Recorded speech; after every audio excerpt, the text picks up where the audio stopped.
Bonjour à tous et bienvenue sur ma chaîne L'Art du Savoir. J'espère que vous allez tous bien. Le thème qu'on va aborder aujourd'hui est un thème sensible et tabou à la fois qui est le divorce. Pourquoi y a-t-il tant de divorces et comment éviter le divorce? C'est de ça que va parler cette vidéo aujourd'hui.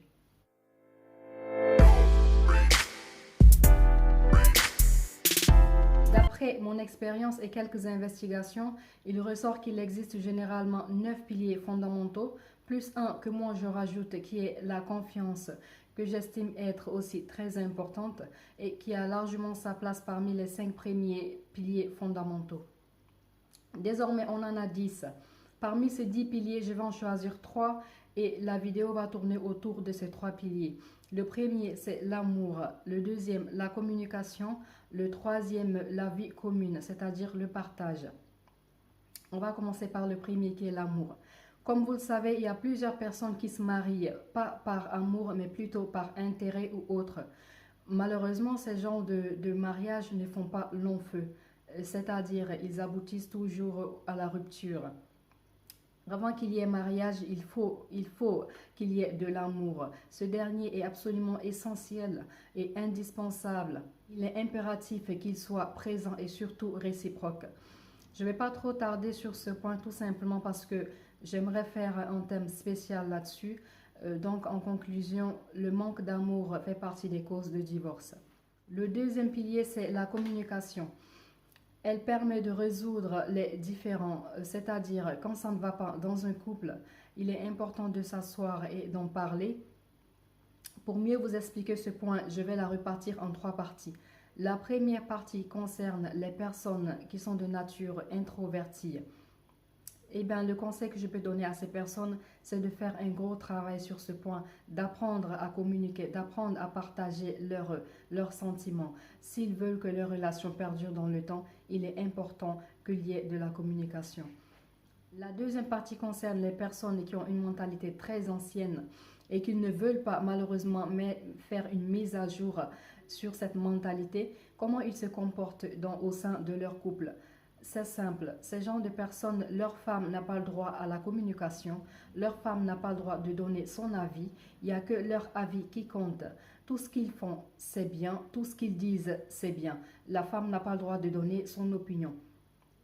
Si vous qui me regardez, vous faites partie de ce genre de personnes, laissez-moi vous dire que vous allez finir par le divorce et vous l'aurez très bien mérité. Et si cette femme, elle est toujours avec vous, laissez-moi vous dire que ce n'est pas par amour, mais plutôt peut-être par peur ou par intérêt, ou peut-être c'est sa religion qui lui ordonne de se comporter comme ça. Dans ce cas, parlez-moi de toutes les religions, sauf l'islam. C'est sa tradition qui lui ordonne de se comporter ainsi. Le bien-être émotionnel est crucial pour une relation à deux. Ça ne doit pas aller que dans un seul sens, mais plutôt les deux.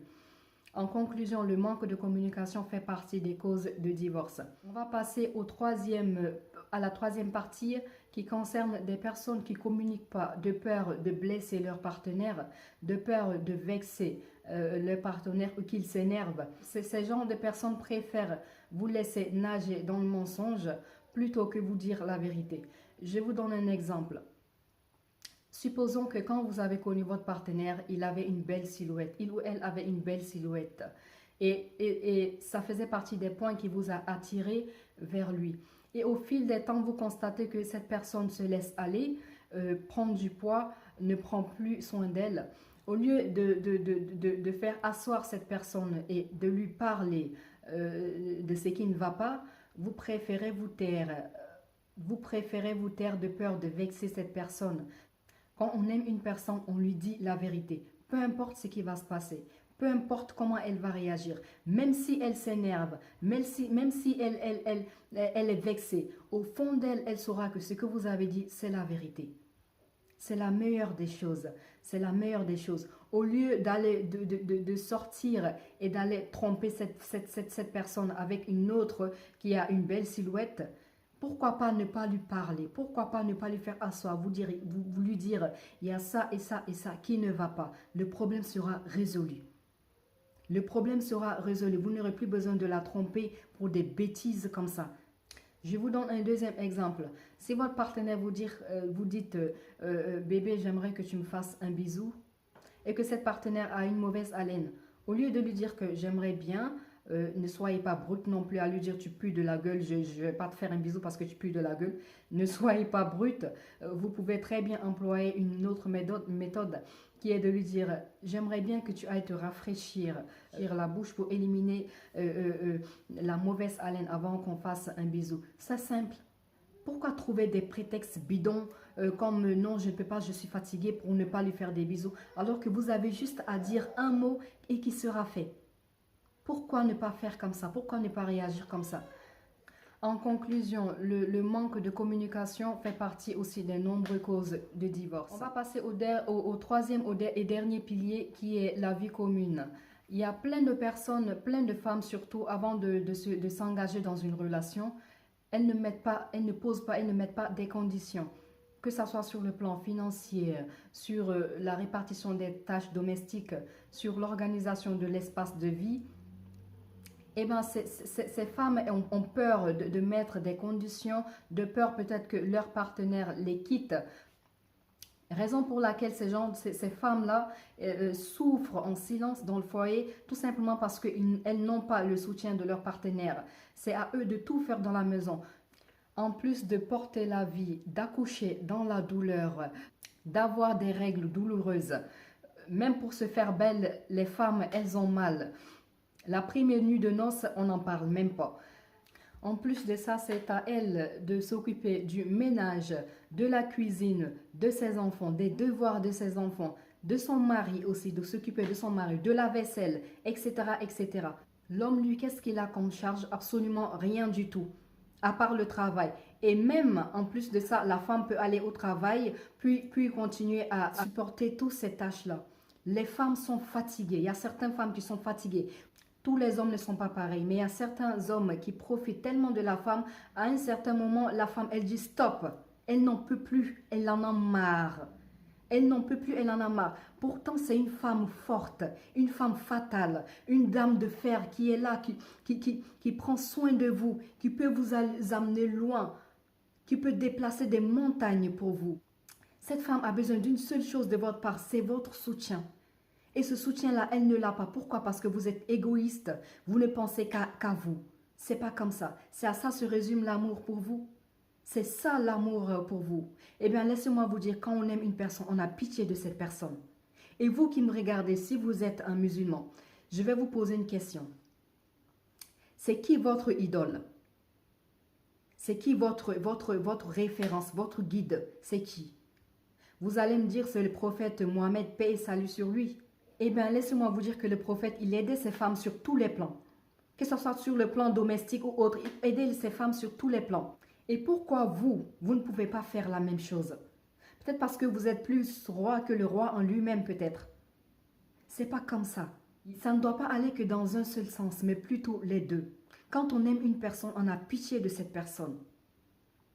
Vous ne pouvez pas tout laisser sur le dos de la femme. C'est à elle de tout faire. Et en plus de ça, quand vous revenez du boulot, elle doit être comme une poupée. Elle doit être présentable. Elle doit être accueillante. Elle doit être belle pour vous. Et pourtant, vous pouvez rester des jours sans vous laver. C'est pas grave. Des semaines sans vous brosser les dents. C'est pas grave, ça passe. Et pour couronner le tout, elle doit être excellente au lit. Qu'est-ce que vous voulez en fin de compte? Qu'est-ce que vous voulez? Vous vous croyez peut-être mieux que la femme? Eh bien, désolé, vous n'êtes pas mieux que la femme et vous ne serez jamais mieux que la femme. Devant Dieu, on est égaux, c'est 50-50. Il n'y a pas quelqu'un qui est mieux que la femme. Et s'il y a quelqu'un qui est mieux, ça serait nous les femmes, mais pas vous. Qu'est-ce que vous avez que nous les femmes, on n'a pas? Qu'est-ce que vous pouvez faire que nous les femmes, on ne peut pas faire? On est partout. Tout ce que vous pouvez faire, on sait le faire, on est partout. Que ce soit sur le terrain de foot, que ce soit dans les maisons blanches, que ce soit dans les bâtiments. On est partout. On sait faire tout ce que vous pouvez faire. C'est quoi le problème? C'est quoi le problème? Dites-moi. Peut-être vous croyez que vous avez plus de force que la femme. Laissez-moi vous dire qu'il y a des femmes qui ont plus de force que des hommes. Et il y en a plein. Il y en a plein. On peut faire tout ce que vous pouvez faire. On est partout où vous êtes.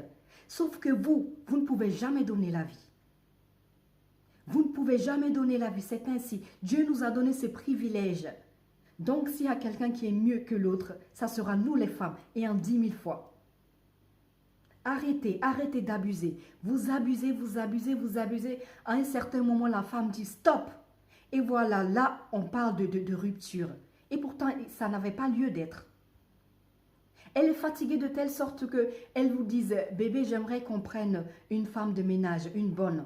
Vous lui dites, oui, il n'y a pas de problème. Elle ramène cette bonne, vous couchez avec cette bonne. C'est quoi le souci en fait? Qu'est-ce qui ne va pas? La bonne n'a pas sa place dans une relation de jeune couple. Non. Ça doit être entre vous.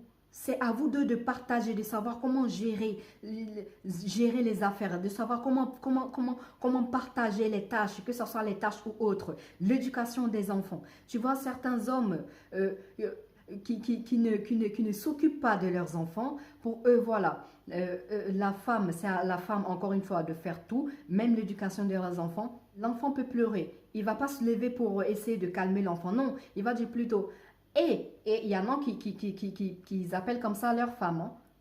Ils vont dire, viens voir, viens prendre ton enfant, il pleure. Ton enfant. Viens prendre ton enfant. Depuis quand je suis une vierge Marie, depuis quand j'ai conçu l'enfant toute seule, on l'a conçu à deux, cet enfant. Et on va prendre la responsabilité à deux. C'est comme ça et c'est pas autrement. Et vous les femmes, dites-vous que c'est votre droit. Et l'homme, c'est son devoir de participer. Dans la religion, il n'est pas dit que la femme doit rester à la maison et tout faire. Non.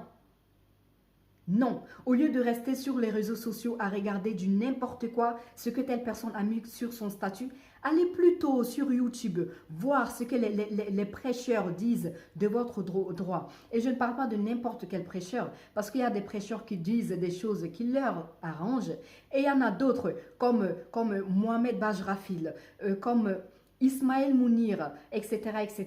Ces genres de personnes, ils disent la vérité sur le droit de la femme, parce qu'ils craignent Dieu. Ils craignent leur Seigneur. Ils n'ont pas peur de ne pas plaire. Ils ne veulent pas plaire aux gens. Ils disent les choses comme ils sont. Allez, je vous invite à aller voir ces genres de personnes pour savoir un peu où vous situez dans votre relation. C'est important de savoir. C'est très important de savoir votre droit. C'est votre droit que votre mari mette sa main dans la pâte. C'est votre droit. C'est pas à vous de tout faire dans la maison. Non, c'est pas possible.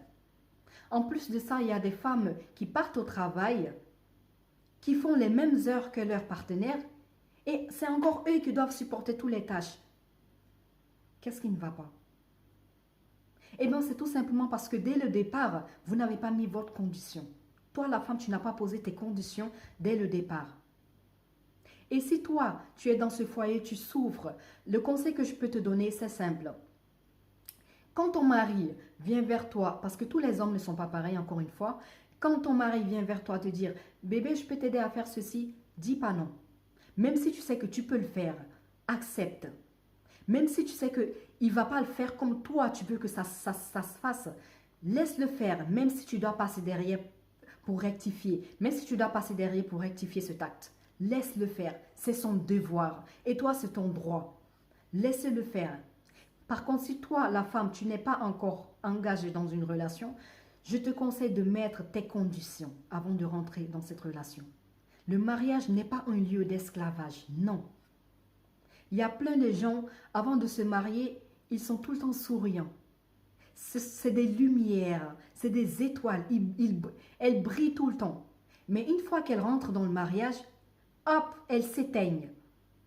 N'acceptez jamais cela.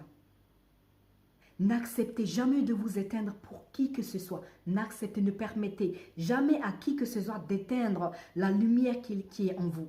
Continuez de vivre, continuez de briller comme la lumière que vous êtes. Tout en imposant ces conditions.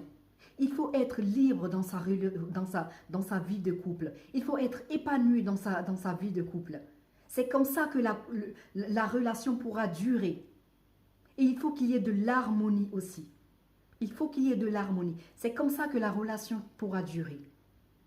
Et ça, c'est à toi, la femme, de mettre un stop à ce processus. Comment y procéder? C'est simple. Quand vous avez des enfants de bas âge, que ce soit des garçons comme des filles, Eh bien, les interdits que vous allez dire à votre garçon, c'est simple. Joue pas à la poupée, mets pas des habits de fille, comporte-toi comme un garçon. Voilà, ça, c'est les choses de base. Mais surtout, évitez de dire à votre garçon, va jouer au foot. Et à votre fille, toi, viens m'aider à la cuisine, on va faire le repas. Non.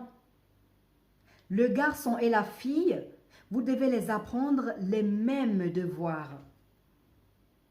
Vous devez apprendre à votre garçon et à votre fille les mêmes devoirs, que ce soit les tâches domestiques, que ce soit la cuisine, peu importe.